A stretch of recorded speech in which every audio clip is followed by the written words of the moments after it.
Hello everyone! Welcome back to my YouTube channel, this is Maj. And for today's video tayo ay mag-unbox at mag-food taste tayo guys. So may bago ko na discover na inain ngayon guys. So it's cracklet guys. Kung mahilig kayo kumain ng mga like cracklings or Mr. San Juan or may isa pa nakalimutan ko yung isang kinakain ko before.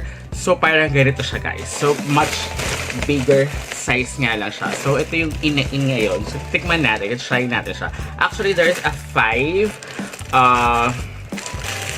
flavors. So mas na-intrigue ako sa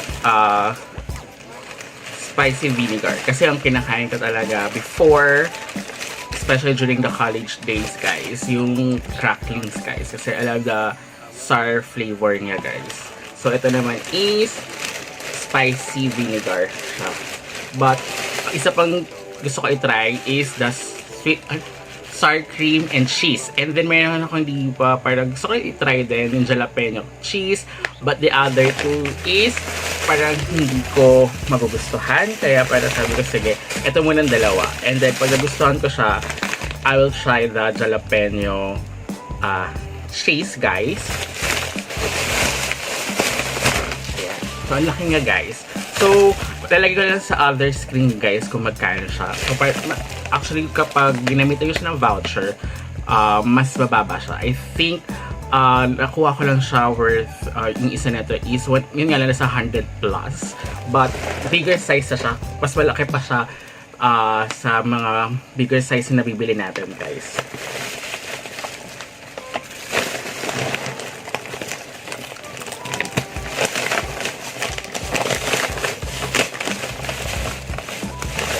Hanggang November, yung nakuha ko hanggang November. So, ganito siya kalaki. So, ito yung unahin natin tikman, guys. Itong si spicy vinegar, guys. Tagal ko hindi kumain ng junk food or chicheria, guys. Kasi, bawal din kasi kay mama. Kaya hindi ako bumibili ng junk food. But nakita ko kasi ng cracklets. Sabi ko, sige, parang ang daming gumagawa ng TikTok, ng Reels, na ganito, na gusto nila. So, I want to try it kasi I miss the cracklings tsaka yung nakalimutan ko na yung dalawa. So, yun yung like ko binibili na same flavor din, yung Mr. San Juan ba yun? Basta may one. Parang Mang Jose? Parang something like that. Yung parang Tagalog version ng na chicheria. So, comment down below kung natandaan nyo. So, I really forgot. Kasi super tagal na guys. Last kumain ako ng mga ganon guys. So, especially sa dami naglalabasan. Kailangan ako na binibili these past few months or years. Yung potato chips na lang talaga. But yun nga yung parang bawal kay mom ko ng mga junk foods kasi mahilig din siya ng junk foods which is bawal kasi sa kanya super alat kaya hindi na kayo bibili. So nag-attempt siya kapag bumili.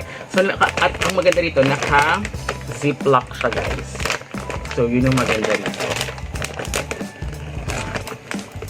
Naamoy ko na yung asin nga guys.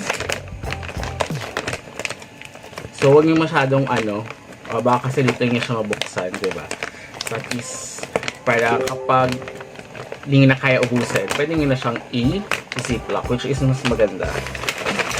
So yun nga lang, parang half of the yung niya, laman niya. Pero ayun siya guys.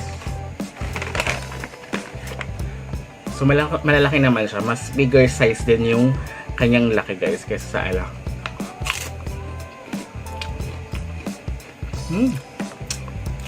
Maharap.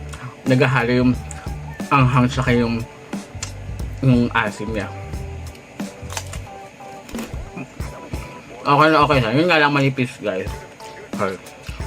Manipis lang siya. Yung cracklings kasi guys. Mas kalasa yung cracklings neto. Yung cracklets. Sa cracklings kasi medyo square siya and then mas mataba konti yung niya. Naman gaganda ba? So yun. Pero okay na siya guys. Sulit na rin naman din siya.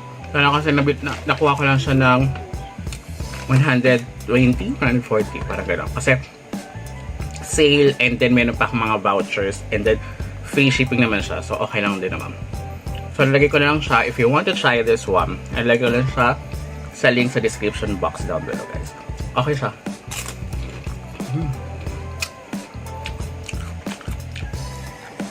Yung asim at anghang, I love it.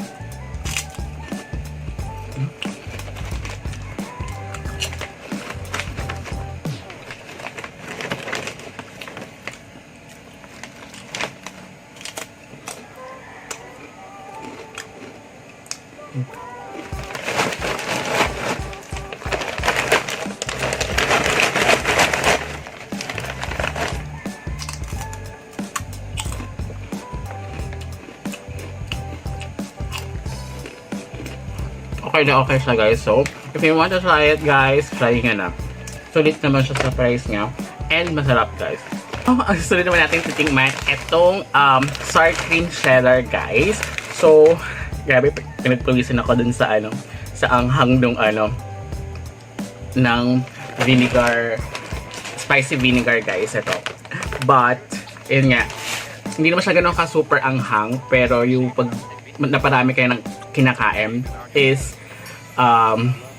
sobrang magpapawisan ka talaga kahit naka-aircon ka or naka-ano ka. Kasi mararamdaman mo yung spiciness niya, guys.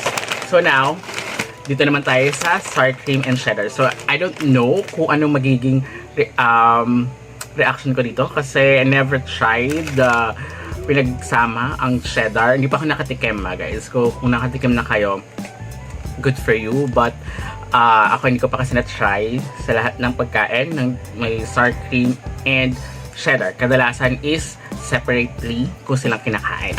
So now, I want to try this one. So I'm very intrigued for this one. So I think yung isa is possible na magustuhan din ni mama ko yun. But I think kailangan ko siya i-moderate kapag ever na kain siya. Pag nakita niya kasi ito napakalaki. Actually nakita niya, siya yung nag-receive ng package nito. Sabi niya, ito. Sabi ko, cracklets. So, sabi ko, niya, hala, bawal sa akin yan. Sabi niya sa akin. Sabi ko, kahit konti lang naman. Let's try lang naman yan. Then, pag nagustuhan natin, kailangan talaga moderate lang yung pagkakain. So, bubuksan na natin. So, ang maganda naman dito, kahit hindi nga maubos, is naka-ziplock siya, diba? So, i-mix parang ganun natin para at least nakamix. Actually, mas marami ata itong laman kesa isa. I don't know. And then, parehas lang din naman sila ng kalakihan. O siguro dahil maraming nadurog kasi isa wala masyadong durog. Ito kasi lang durog. So, ito yung sour cream and cheddar. I think possible mas magustuhan to if ever kasi mama ko loves cheese flavor.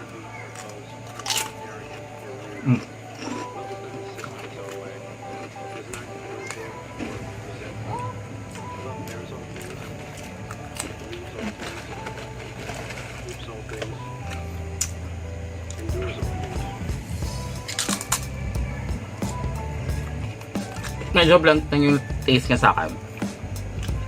Hindi ko kasi malalasahan yung sour cream. Mas nalalasahan ko yung cheese nga, guys. Pero hindi ganun ka-cheese na cheese yung lasa. Like kapag kumain ka ng clover chips, diba? Yun kasi number one favorite ng mom ko. So yun yung lagi binibili nga before. So pag kumakain kami ng clover, talagang makita mo diba yung cheese nga talagang punong-puno nito.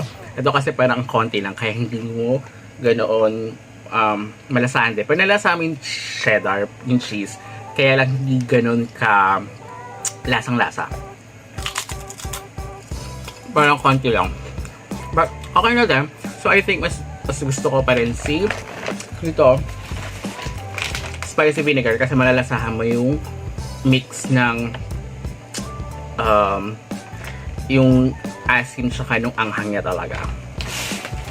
Kahit tatlo, apat pa lang ikaw. So marami, depende kasi naman din yan sa tolerance mo, guys. So ito, okay lang din naman siya.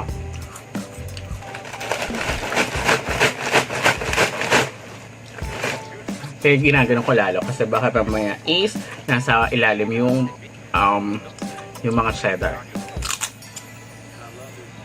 Kasi ay nahuhulog siya.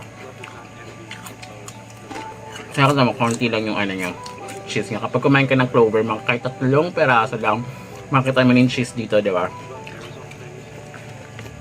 And hindi ko nga ganun masyadong malasahan yung sour cream.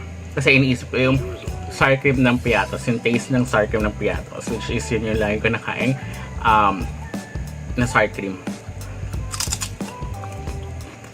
Mas nangingibabaw dito yung taste ng cheddar.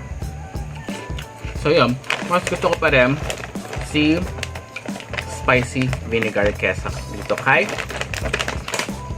sour cream and cheddar. So if you want na kahit okay lang na hindi ganoon ka alat, at least hindi siya ganoon ka alat, unlike yung pag you taste the Clover chips, diba, or yung tortillas na cheese, talagang maraming cheese, diba, talagang maalat na maalat. So bagay din naman din siya sa ayaw na masyadong maalat. So kung hindi kayo fan na masyadong maalat and you want to eat cheese chips, so bagay na bagay sa inyo to, guys. And hindi ko lang, ewan ko lang, ko talaga malasahan yung sour cream, I swear. Kaya I think my favorite will be the spicy vinegar, guys. So I'll buy the spicy vinegar and I will try the jalapeno cheese, guys. And jalapeno cheese is, I think, parang spicy cheese naman siya, diba? So yung pagkakaano ko, I will try, pero kasi parang yung dalawang flavor kasi, it's like a Korean flavor siya. Kimchi ata yung isa doon, basta parang ganun. Ayun, guys, so habang nag-edit ako about this review about this one, guys, yung the last part is na-cut. So I think naubos ata yung memory ng phone ko, kaya ang dami ko pa kasi kailangan i-edit, so hindi ko na-anticipate na ma-full siya. And then, ang dami ko pa kasi di na-delete, so kaya nag-delete ako. And then yun nga, yung nag-edit ako, bakit ipotol? So yun. So anyway, overall, parang ang pinakagusto ko, ito, buta na may natira pa, guys. And kay mama ko, ito yung nagustuhan niya, guys. Okay sa kanya, ganyan. Ito, sabi ko nga sa inyo, diba, kanina. So sa unang part ng video, ito yung magugustuhan niya, which is, ito nga talaga nagustuhan niya. Ito kasi maanghang kapag, so umpisa kasi hindi ganun kaanghang. So parang kapag tuloy-tuloy na yung pagkain mo, doon mo malasahan na sobrang anghang na pala niya. So something like that. So kaya ayaw niya ng gano'n. So anyway, so ito yung nagustuhan niya. So titikman natin pa yung jalapeno cheese. Titignan natin kung magugustuhan niya kasi hindi siya masyadong mahilig sa spicy talaga. So until next time, guys. Bye!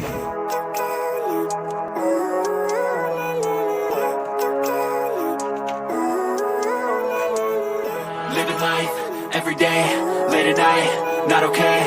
All I want, and I pray, all I need are some better days. Fuck me, I'm looking in the mirror, so foggy, but I've never seen clearer.